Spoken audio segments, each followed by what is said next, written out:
Hi friends, இந்த வீடியோவில் நம்ம சூப்பரான ஒரு தகவல் பற்றி பார்க்க போகிறோங்க. ஸோ நம்ம எல்லாருக்குமே எப்படி தனிப்பட்ட முறையில் ஆதார் கார்டு அப்படிங்கிறது ஒன்று இருக்கோ, அதே மாதிரி விவசாயிகளுக்கு விவசாய அடையாள அட்டை அப்படிங்கிற ஒரு கார்டு கொடுக்க போகுதா அது ஏற்கனவே மத்திய அரசு சொல்லியிருந்தாங்க.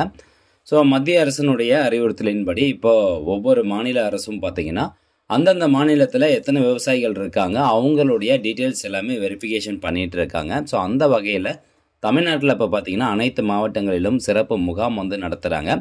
விவசாயிகளினுடைய அவங்களுடைய ஆதார் கார்டு, அதுக்கப்புறம் பட்டா காப்பி, ஸோ அவங்களுக்கு எத்தனை ஏக்கர் நிலம் இருக்குது, இது எல்லாமே வெரிஃபிகேஷன் பண்ணி அந்த டீட்டெயில்ஸ் என்டர் பண்ணுறாங்க. எதுக்காக அப்படின்னு பார்த்தீங்கன்னா விவசாயிகளுக்கான அடையாள அட்டை வழங்குவதற்காக இந்த மாதிரி சிறப்பு முகாம் நடத்திட்டு இருக்காங்க. ஸோ இதை பற்றின தகவல் தான் இந்த வீடியோவில் பார்க்க போகிறோம். எதுக்காக இந்த விவசாயிகளுக்கான தனியான ஒரு அடையாள அட்டை தேவைப்படுது, ஸோ அந்த சிறப்பு முகாம் எங்கெங்கெல்லாம் நடக்க போகுது அப்படிங்கிறதுக்கான முழு தகவல் இந்த வீடியோவில் பார்க்க போகிறோம். ஸோ இந்த இன்ஃபர்மேஷனை நீங்கள் நிறைய பேருக்கு ஷேர் பண்ணிவிடுங்க, இது யாரும் மிஸ் பண்ணிடக்கூடாது. ஸோ வேளாண் மற்றும் உழவர் நலத்துறை வேளாண்மை துறை சார்பில் வெளியிட்டிருக்காங்க விவசாயிகளின் நில உடைமை பதிவுகள் சரிபார்த்தல் முகாம். நில உடைமை பதிவுகள் அப்படின்னா இப்போ நீங்கள் ஒரு விவசாயியாக இருக்கீங்க, உங்ககிட்ட ஒரு ஏக்கர் நிலம் இருக்குது, அல்லது உங்ககிட்ட நிலம் இருக்குது, நீங்கள் விவசாயம் பண்ணல அப்படின்னாலும் இதை இந்த முகாமில் கலந்துக்கிட்டு நீங்கள் பதிவு பண்ணிக்கணும் அப்படிங்கிறது தான் அர்த்தம். விவசாயிகளின் நில உடைமை பதிவுகள் சரிபார்த்தல் முகாம். அன்பார்ந்த விவசாய பெருமக்களே, தங்கள் நில உடைமை பதிவுகளை சரிபார்க்க ஒரு பொன்னான வாய்ப்பு தங்கள் கிராமம் தேடி வருகிறது. முகாம்களில் பங்கேற்று நிலப்பதிவுகளை சரிபார்த்து கொள்ளுமாறு அன்புடன் கேட்டுக்கொள்ளப்படுகிறது. முகாமிற்கு கொண்டு வர வேண்டிய ஆவணங்கள் என்னென்ன? ஸோ இப்போது நீங்கள் முகாம் போகிறீங்க அப்படின்னா நீங்கள் ஒரு விவசாயம் இருக்கும் பட்சத்தில் கண்டிப்பாக அந்த முகாம் போய் கலந்துக்கிட்டு உங்களுடைய நில உடைமை பதிவுகளை சரிபார்த்துக்கணும் அப்படின்னு சொல்லியிருக்காங்க. ஏற்கனவே ஒவ்வொரு விவசாயிகளுடைய டீட்டெயில்ஸ் ஆன்லைனில் இருக்குது. பட் இருந்தாலும் அவங்க அகைன் ரீவெரிஃபிகேஷன் பண்ணுறாங்க.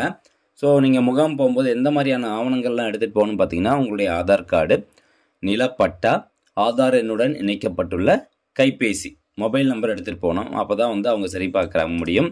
ஸோ ஓடிபி வரும். ஸோ அதெல்லாம் சரி பார்ப்பாங்க. அதே மாதிரி இப்போது என் பேரில் பட்டா இருக்குது, அந்த நிலத்தினுடைய பட்டா என் பேரில் இருக்குது, வேறு ஒருத்தரை அனுப்பிச்சு நான் பதிவு பண்ணலாம் அப்படின்னு கேட்டால் அப்படி பதிவு பண்ண முடியாது. அந்த பட்டாவில் யார் உரிமையாளரோ அவங்க தான் போகணும். ஆதார் கார்டு எடுத்துகிட்டு போகணும். அதே மாதிரி ஆதார் கார்டில் இணைக்கப்பட்டுள்ள மொபைல் நம்பர், இது 3 காப்பி மட்டும் இருந்தால் போதுங்க. இந்த 3 டீட்டெயில்ஸ் மட்டும் நீங்கள் எடுத்துகிட்டு போங்க. அந்த முகாமில் போய் கலந்துக்கோங்க. கண்டிப்பாக அவங்க உங்களுக்கு வெரிஃபிகேஷன் பண்ணி கொடுத்துருவாங்க. சரி, இப்போது இது கொடுத்துருக்காங்க. இது எதுக்காக இந்த மாதிரி கொண்டு வந்திருக்காங்க அப்படின்னு பார்த்தீங்கன்னா இங்கே கொடுத்துருக்காங்க பாருங்கள். அக்ரி ஸ்டாக் மற்றும் கிரைன்ஸ், விவசாயிகளுக்கான தனித்துவமான அடையாள எண் மூலம் கிடைக்கப்பெறும் நன்மைகள். ஸோ அந்த தனித்துவமான ஒரு அடையாள அட்டை மூலமாக விவசாயிகளுக்கு எந்த நன்மை கிடைக்க போகுது? அனைத்து துறை பயன்களை ஒற்றை சாளர முறையில் பெறலாம்.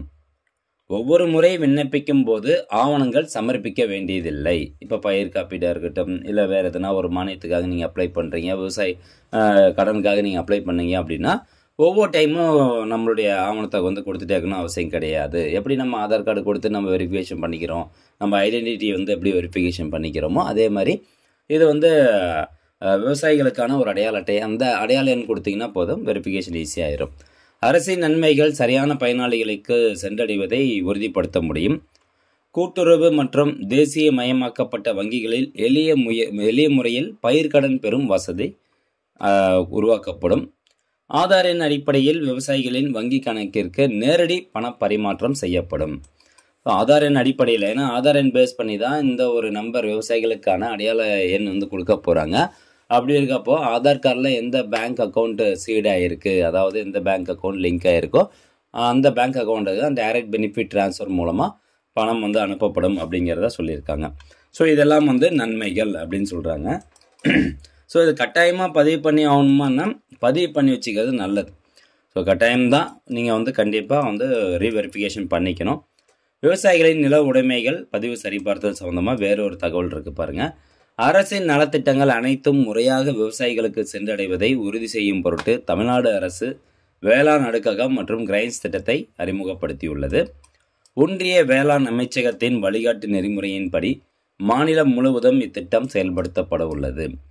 மின்னணு முறையில் விவசாயிகளின் தரவுகள் சேகரிக்கப்பட்டு மாநிலத்தில் உள்ள அனைத்து விவசாயிகளுக்கும் ஆதார் எண் போன்று விவசாயிகளுக்கென தனித்துவமான அடையாள எண் வழங்கப்படும் அப்படிங்கிறது தான் இதனுடைய நோக்கம். ஸோ ஏற்கனவே நம்ம சொன்ன மாதிரி இது தனிப்பட்ட முறையில் நம்ம ஆன்லைன் மூலமாக எங்கேயும் போய் அப்ளை பண்ண முடியாது.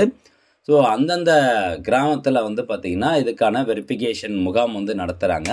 அந்த முகாமில் கலந்துக்கிட்டு தான் நீங்கள் வந்து உங்களுடைய விவசாயிகளினுடைய அந்த பட்டா காப்பி, அப்புறம் ஆதாரில் பதிவு பண்ணப்பட்ட mobile number, Aadhaar card, so இதெல்லாம் எடுத்துகிட்டு போனீங்கன்னா அவங்களே வந்து வெரிஃபிகேஷன் பண்ணி கொடுத்துருவாங்க. அவங்க வந்து ஆதார் எண் கிரியேட் பண்ணிடுவாங்க. ஆதார் எண் மாதிரி உங்களுக்கு விவசாயிகளுக்கான எண் வந்து கிரியேட் பண்ணிடுவோம் அப்படின்னு சொல்லியிருக்கிறாங்க. சரி, இப்போ இந்த சிறப்பு முகாம் எங்கே நடக்குதுன்னு எப்படி தெரிஞ்சுக்கிறதுனா, அந்தந்த பகுதியில் இருக்கக்கூடிய விஏஓ ஆஃபீஸ் இருக்குது பார்த்தீங்களா, ஸோ கிராம நிர்வாக அலுவலர், ஸோ அவங்கக்கிட்ட போய் கான்டாக்ட் பண்ணிங்கன்னா உங்கள் கிராமத்துக்கு என்றைக்கு நடக்க போகுது அப்படிங்கிறத சொல்லிடுவாங்க. ஏற்கனவே ஒரு சில மாவட்டங்களில் ஒரு சில கிராமங்களில் வந்து இந்த வெரிஃபிகேஷன் ப்ரோக்ராம் வந்து ஸ்டார்ட் ஆகிடுச்சு. ஸோ நியூஸ் பேப்பர்லலாம் பார்த்துருப்பீங்க. ஸோ இங்கே பார்த்தீங்கன்னா பாருங்கள், விவசாயிகளின் நில உடைமை பதிவுகள் சரிபார்க்க முகாம் ஸ்டார்ட் பண்ணியிருக்கிறாங்க. எங்கன்னு பாருங்கள், சேலம் மாவட்டம் புத்தூர் அக்ரகிராம் கிராமத்தில் இன்று, அதாவது பிப்ரவரி 12ஆம் தேதியே ஸ்டார்ட் பண்ணாங்க, நடைபெற்ற மக்கள் சந்திப்பு முகாம்கள் வேளாண்மை மற்றும் உழவர் நலத்துறையின் சார்பில் விவசாயிகளின் நில உடைமை பதிவுகள் சரிபார்க்க முகாம் நடைபெற்று வருவதை மாவட்ட ஆட்சியர் டாக்டர் பிருந்தாதேவி நேரில் பார்வையிட்டார்.